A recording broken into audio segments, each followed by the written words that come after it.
O'tgan yili 2025-yil 24-oktyabrda Yevropa Ittifoqi binolarining markaziy maydonida turib hamkasblarimiz bilan 4-qavatga Euronews yozuvi turgan qavatga havas bilan qaragandik.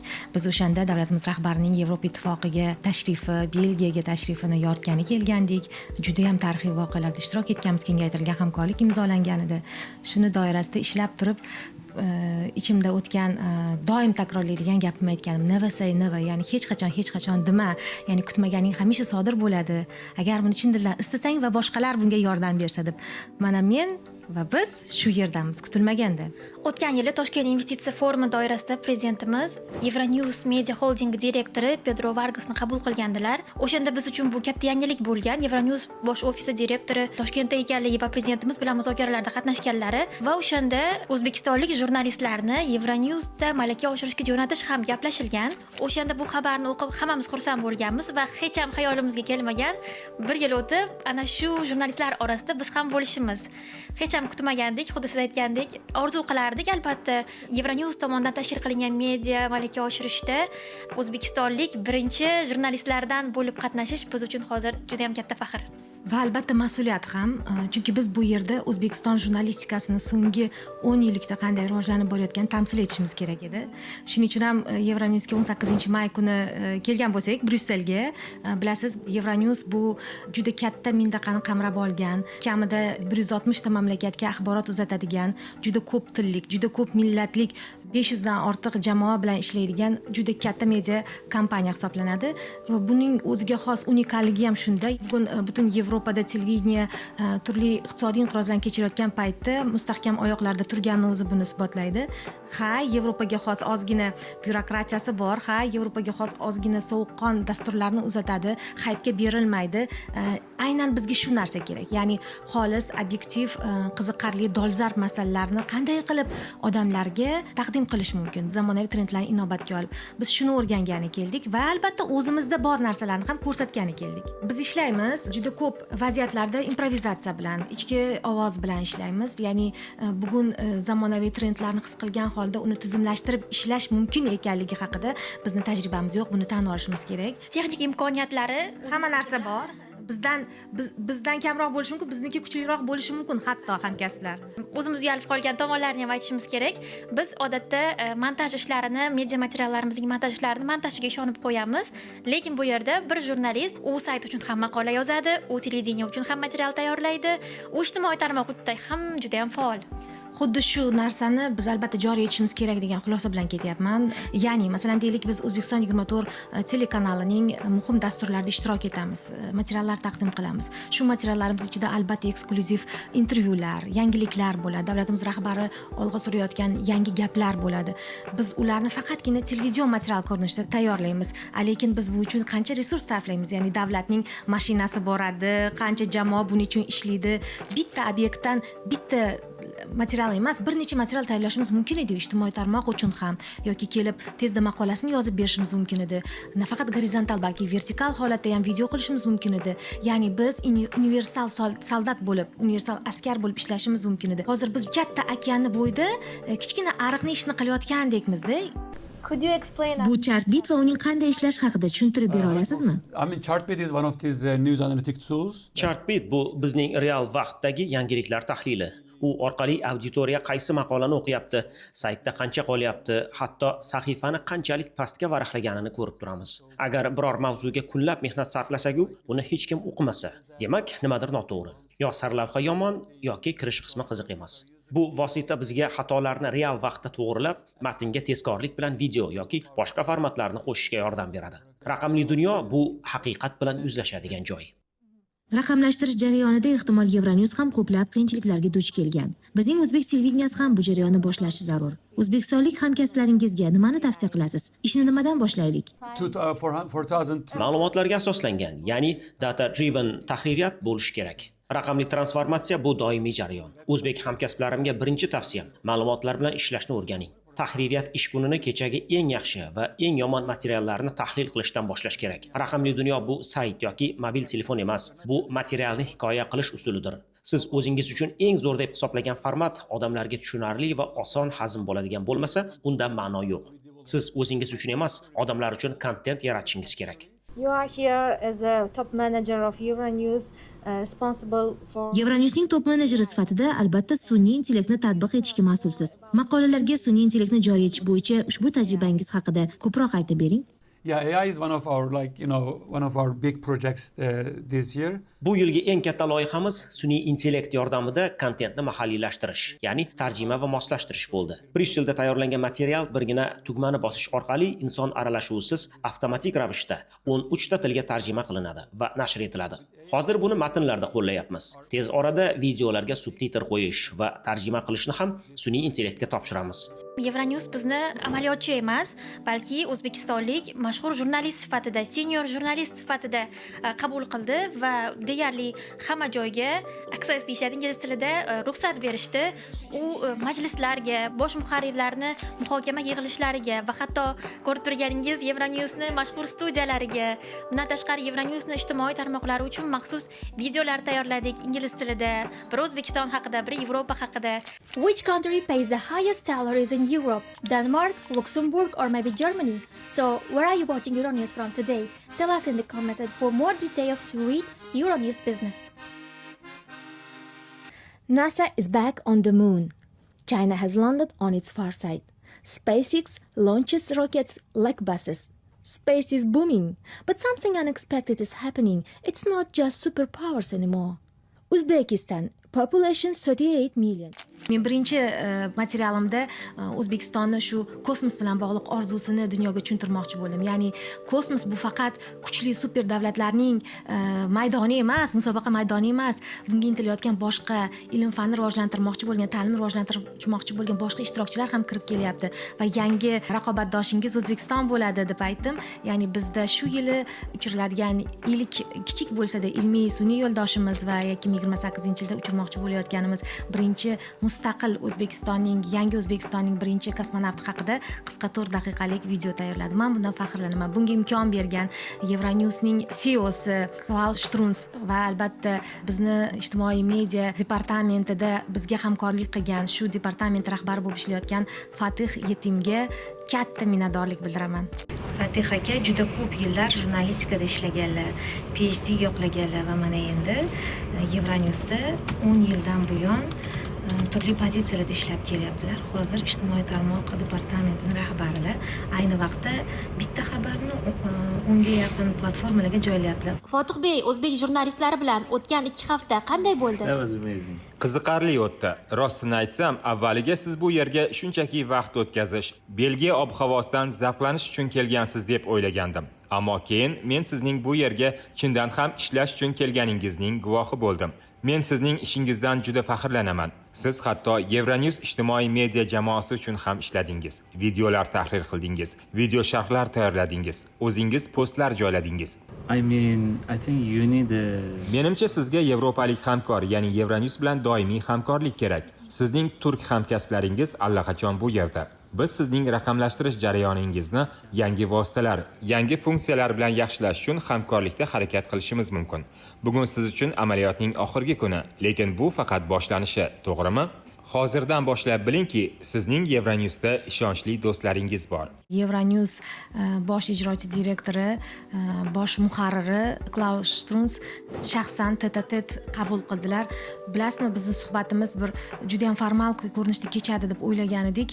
Yo'q, 40 daqiqacha vaqt ajratib biz bilan 20 daqiqaga mo'ljallangandik, lekin 40 daqiqacha biz bilan muhokama qildi. Ya'ni bir jurnalistga dardini, hasratini, bugungi media bozoridagi o'ziga xosliklarni, telekanallar qanaqangi o'sha muammolar duch kelayotgani, yangi avlod jurnalistlarni tayyorlash kerakligini va hatto Euronewsni ham bu narsalar tashvishga solayotganligini aytib berdilar. Nima uchun O'zbekistonda bu ofis ochildi degan savolga tashqaridan turib uning javobini tingladim. Masalan, aytayapti, O'zbekistonni kim yaxshiroq biladi? Faqat O'zbekiston ichida yurgan. Biz bu yerdan borib 1-2 kungina turistik borib qandaydir reportaj tayyorlab kelib O'zbekistonni qiyofasini dunyoga ko'rsata olmaymiz. stereotiplarga qurilgan O'zbekiston bo'lib qoladi. U ichkarida o'zimizni muxbirlarimiz bo'lib, bizga aynan O'zbekistonda obyektiv ma'lumotlarni olib kelib berish biz uchun muhim deb aytdi. O'sha newsroomda esingda bo'lsa, Cannavaro bilan bog'liq masala muhokama qilindi. O'zbekistonda jahon chempionatiga chiqish masalasi muhokama qilindi. Ya'ni o'sha kuni Cannavaro intervyu bergan edi va ertasi kuni davlatimiz rahbari ishtirokida bizni terma jamoamiz ni AQShga kuzatish oldidan katta marosim o'tkazildi. Bu hammasi bitta ipga tizilsa, Euronewsda Bryusselda Shuman oldida O'zbekiston haqida ko'p suhbatlar bo'layotgani odamni faxriga soldi. O'zi umuman mana kelganimdan beri televizorni yoqaman. Hali BBCda O'zbekiston haqida film chiqib qoladi. Hali Euronewsda Al Jazeerada ham ko'rdik. Al Jazeerada masalan Al Jazeerani tashqi ishlar vaziri O'zbekiston bizni birodar mamlakatimiz, biz hamkorlik olib boramiz deb bayonot beryapti butun dunyo jurnalistlariga.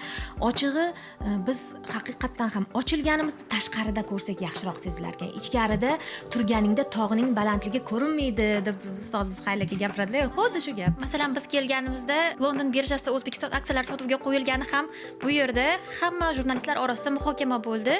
Nima uchun avval qo'yilmagan, nima uchun O'zbekiston bunaqa katta yutuqlarga birdaniga erishyapti degan muhokamalarda biz o'zimiz ham O'zbekiston vakili bo'lib qatnashdik. Hozir hamma o'ylaydi, yaqin 50 yilda televideniya yo'qolib ketadimi deb. Lekin mana bizdan ancha oldinda bo'lgan Yevropa tajribasini ko'ryapmizki, televideniya yo'qolmaydi. U faqat digital formatga o'tadi, raqamli formatga o'tadi. Biz qachon O'zbekiston 24 kanalini ham raqamli formatda ko'ra olamiz? Eski klassik televideniya tendensiyalari ancha eskirgan. Hozir nafaqat televideniya raqamli bo'lish kerak, balki hozir odamlar ham allaqachon raqamli formatga, bizni tomoshabinlarimiz ham raqamli formatga o'tishgan. Ular 10 daqiqalik reportajni emas, 3 daqiqalik reportajni ma'qul ko'rishyapti. Gapning eng muhim qismini videoning eng boshida aytishimizni xohlashyapti va biz ham mana shu tajribani O'zbekiston 24 doirasida ham qo'llasak, menimcha tomoshabinlar uchun ham qiziq bo'ladi va o'zimiz ham tezroq Yevropa, Amerika, arab davlatlari tendensiyalariga moslashib olamiz. Men har doim O'zbekistondagi vazirlarimiz yoki davlat mutasaddilariga savol berardim. Prezidentimiz raqamlashtirishni xohlayaptilar, transformatsiya bo'lishni xohlayaptilar, sun'iy intellektni joriy etish xohlayaptilar. Siz sohangizga qanday kirib kelyapti deb. Endi bu savolni o'zimizga berishimiz kerak. Jurnalistlar, ya'ni davlat telekanallari digitalizationga qanchalik tayyor qila olyaptimi bu ishini? Bizni eng katta xatoyimiz shundaki, biz axborotni tovar sifatida his qilmayapmiz. Axborot bizga yoqadigan ko'rinishda bo'lishi kerak, biz qila oladigan ko'rinishda bo'lishi kerak deb o'ylaymiz va shu yerda xatoga yo'l qo'yamiz. Biz axborotni sota bilishimiz kerak. Ya'ni bizni ko'rayotgan odam to'xtab ikkinchi klikni bosishi uchun majbur qila oladigan axborot yaratishimiz kerak. Holbuki O'zbekistonda breaking news bo'ladigan yoki juda ham muhim bo'lgan axborotlar juda ham ko'p. Biz kichik axborot maydonida turgandekmiz-u, lekin ichkaridan qidirib topsang juda ham ko'p narsamiz bor. Ayniqsa tashqaridan qarasak haqiqatdan ham sezilar ekan. Va yana biz bu yerda juda ham muhim voqeada ishtirok etdik. Bu O'zbekistonning Belgiyadagi elchixonasi tomonidan hayit kunlarida tashkil etilgan taqdimot. Bu taqdimot O'zbekiston turizm potensialini ko'rsatib berishga mo'ljallangan. Bu yerda kichkina kvizda ishtirok etdik. Elchimiz bilan suhbatlashdik.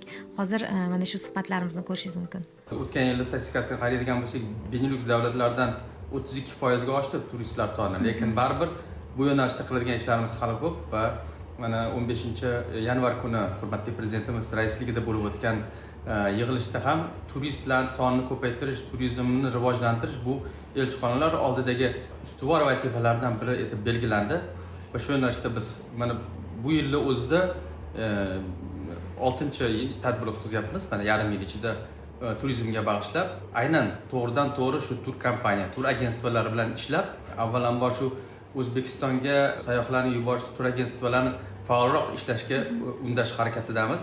Aminmanki, bu hamma harakatlarimiz o'z natijasini beradi va bu yil oxirida yana bu o'tgan yildagi o'sish, turistlar soni o'sishini shohidi bo'lamiz.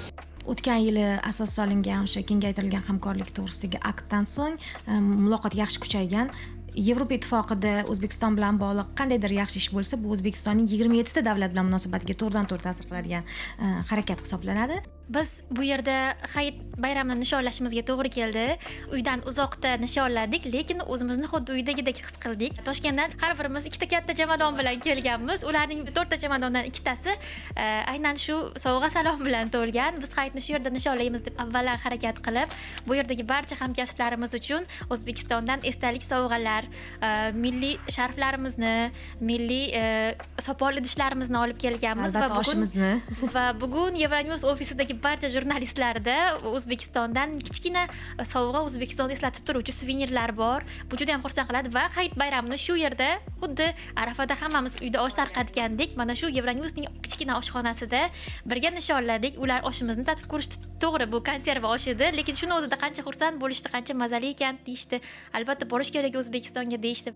So I'm Estelle and I'm a fact-checking journalist, so we produce a daily show called The Cube. Men Estelman, Euronews'ning The Cube ko'rsatuvida fact-checking jurnalistiman. Biz Yevropaga oid yirik dezinformatsiya kampaniyalari, feyklar va siyosatchilarning shubhali bayonotlarini tahlil qilib, ularning rost yolg'onligini aniqlaymiz. Ishimiz ijtimoiy tarmoqlar monitoringidan boshlanadi. Raqamli xaritalar, samolyot va kemalarni kuzatuvchi platformalar, teskari rasm qidiruvi, sun'iy intellekt detektorlari hamda soha ekspertlari bilan hamkorlikda ishlaymiz. O'zbekistonlik hamkasblarim, sizlar bilan tanishganimdan juda xursandman.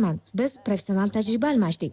Fursatdan foydalanib, yaqinda nishonlanadigan O'zbekistonda matbuot va ommaviy axborot vositalari xodimlari kuni munosabati bilan barchangizni tabriklayman. Har qanday vaziyatda faktlarni sinchiklab tekshirishda va qiyin savollarni berishda davom etishingizni tilayman. Bryusseldan O'zbekistonga ezgu tilaklarim. Har bir kunimiz katta maktab bo'ldi. Har bir kun kechqurun esingda bo'lsa, uzoq gaplashdik. Bunaqa qilsak bo'lar ekan, bunaqa qilsak bo'lardi.